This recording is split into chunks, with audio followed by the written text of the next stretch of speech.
Good? Yeah. We're going live. Okay. All right, here's the second meeting. Hey. Hello. At the headquarters. Hello. All right. Oh, we can almost be in the same... Can we almost... I want this place to be a podcast. Oh, yes. Yes. It looks beautiful. Doesn't it? Okay, maybe if I could push this back further. I'll be in it. Okay, single point of view. But in the future, it'd be nice to have like multiple point of views here.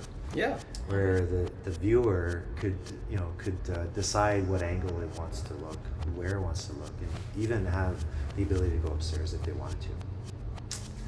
So we're on our second day of meeting, and we're talking about how we're building a digital city, I think, yeah. and how it's going to be able to provide value to each individual citizen, as each individual as a unit of energy that may be contracting or depressing, or is it expanding, growing, and being invigorating, and what can these tools that we're going to have in this digital twin, what kind of tools are available to provide value to these individuals to prosper and maybe attain their pure potential, and create maybe a sensitivity, a relationship to them, instantly provide them what is needed for prosperity to happen. I would like to say, in order to have like more of a smart city overview, we should have switch buttons we can like have inside our digital twin that can be like used to have connections. So like electronics can be all interlinked and connected, so we can do kind of a digital simulations of possible disaster managements. And apart from that, yeah, if the weather is not good, let's say if you are having snow, or like there's lots of raining season is there, we can see which part of the place we do not need it, so we can shut the doors, maybe windows, and it can be automated as well. Just by pressing the click of a button, you can have an overview. So there are a lot of possibilities of working with smart city model. Yeah, build once and use it forever. That's at a municipal sewage water level. However, for the citizen, how does a smart city, as a community member, how does a smart city benefit them? So smart city can give us predictions in case if you want to do some kind of furniture management, like if you want to change your interiors, you can change how it looks from inside.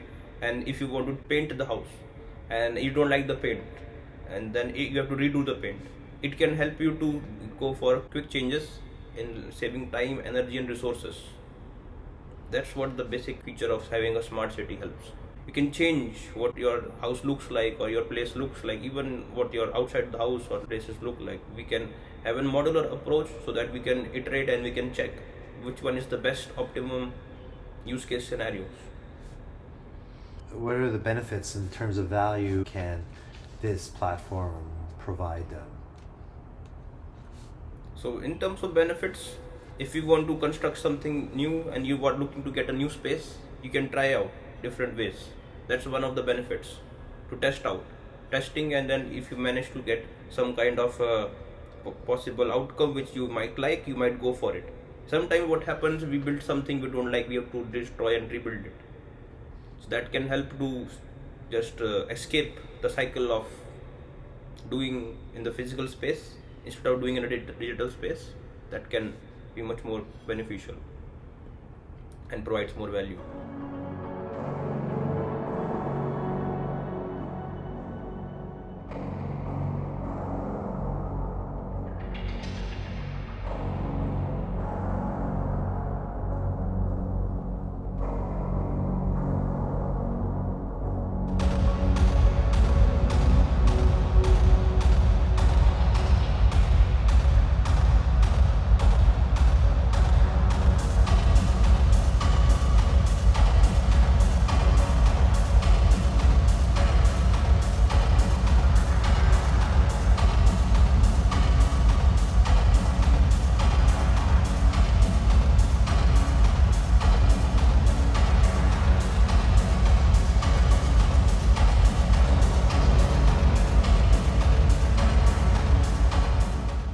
Is there invisible social fabric that we don't see with the eye that needs to be understood and made aware as we build it?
Some of the dreamers, they actually can control their dreams and they can use it to create their own dream world. Have you ever experienced that? Yeah.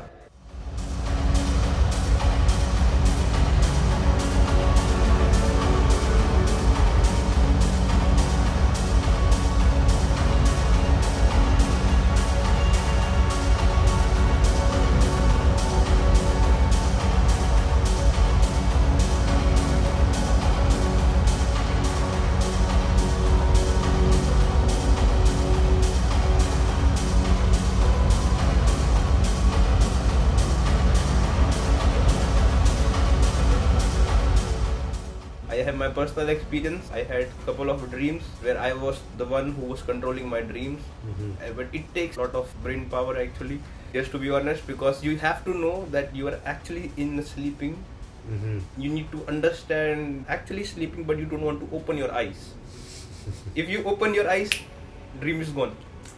Yes. So you have to understand that limit.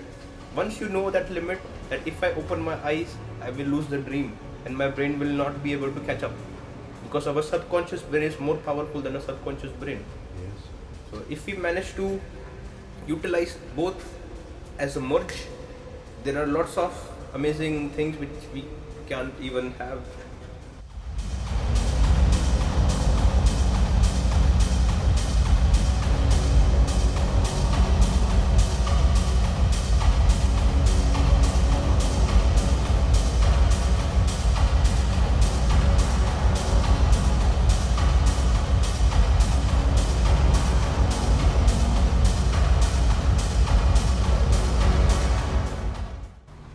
I have experienced that too as well in a dream a few times, only a handful, or maybe a little bit more than a handful, but not many times throughout my life that I was aware I was in the dream. I was like, oh, I may control it and decide in what direction I will do and decide what to do in the dream. And it led me to think that upon waking, that my dream didn't stop. That actually that ability to have an influence in my dream state is, even though I open my eyes, I still have that ability to be in a waking dream. Life is a waking dream. I am able to have an influence on its direction of my life by having control of its authorship or its pen as I write my story, with following the universal laws of respecting other people's energies and temples, and then I believe living in complete harmony, unifying where all dreams may come true. We find ourselves in that state, or that stage of history, really. Right. And that's why we're here, I think, gathered, because all Yes. excited with this tremendous potential. We need to see and maybe define that every individual needs to be acknowledged as a pure potential. That Right. they have within them the ability to outgrow whatever suffering or situation that they may find themselves by providing the right tools and the right empowerment, that anyone can actually free themselves from any misery or any suffering. Right.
surrounded by like-minded people. So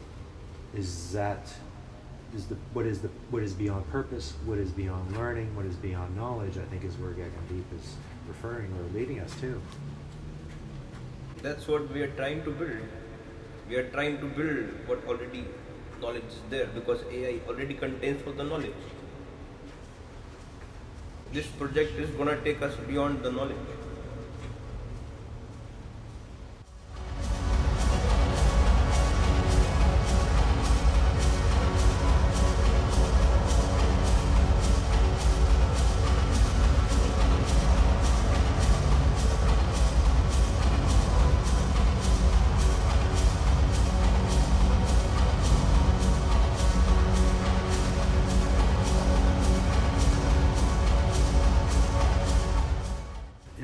To go beyond purpose and knowledge, it seems that we're leading towards a state of joy. What is joy? Is joy very similar to everyone, or does it differ from individual to individual? Can it be defined quickly, case by case, as a case manager? I feel like beyond this knowledge is the nature, because we don't have the power to control nature, and as being a human we need oxygen. If there is no oxygen, that means there is no nature.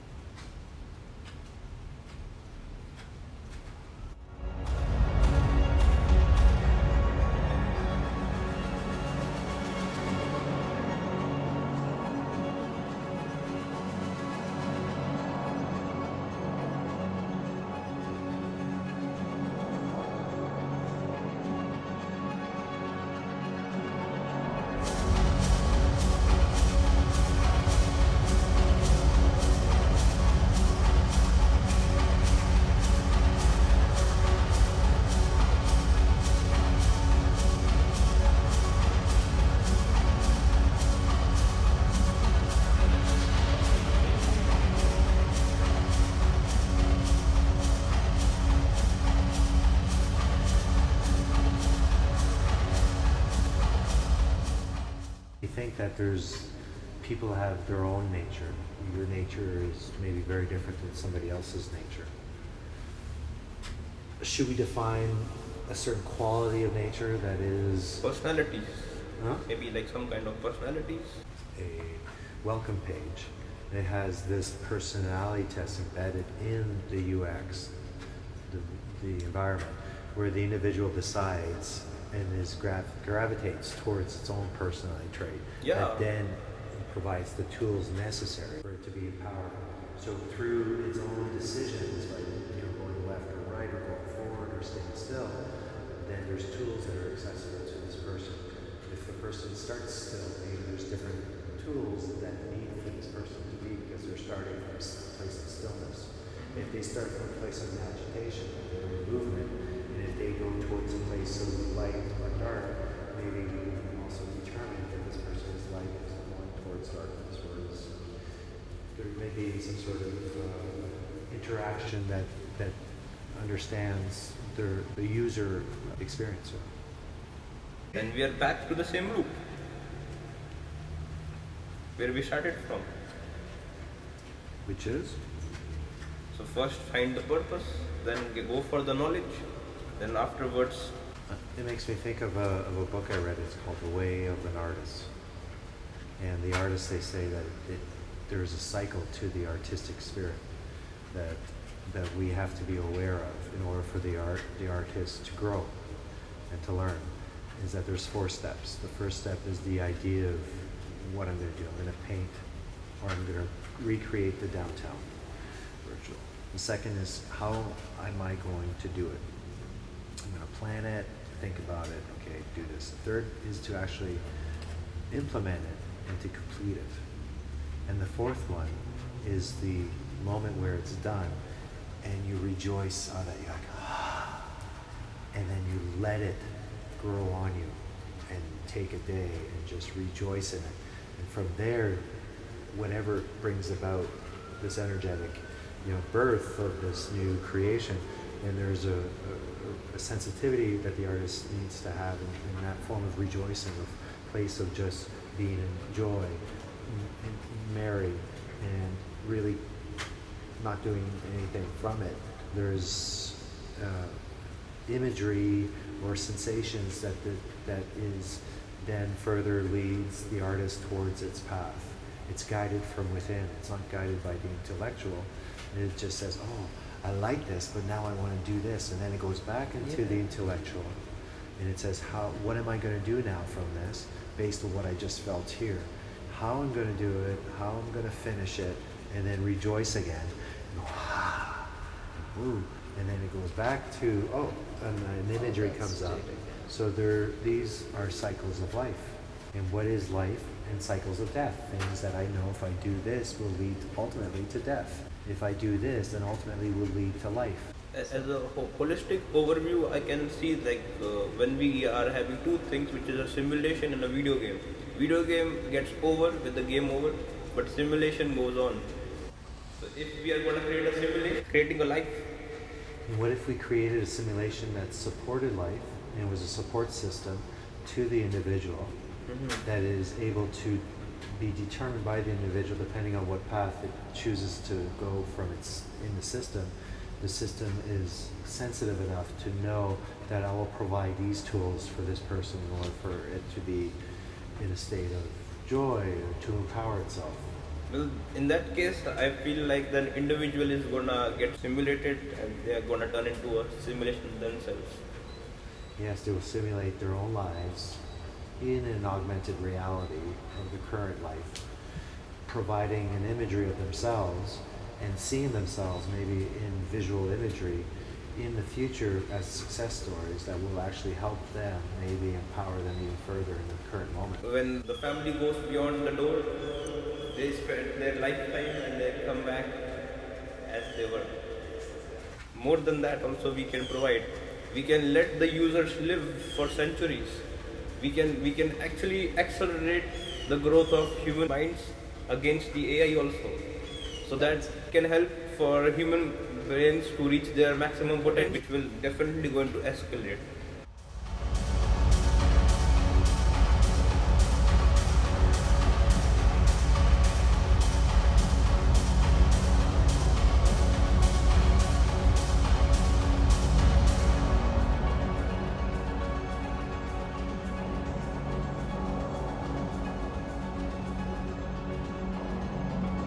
I feel like social media is an extension of something.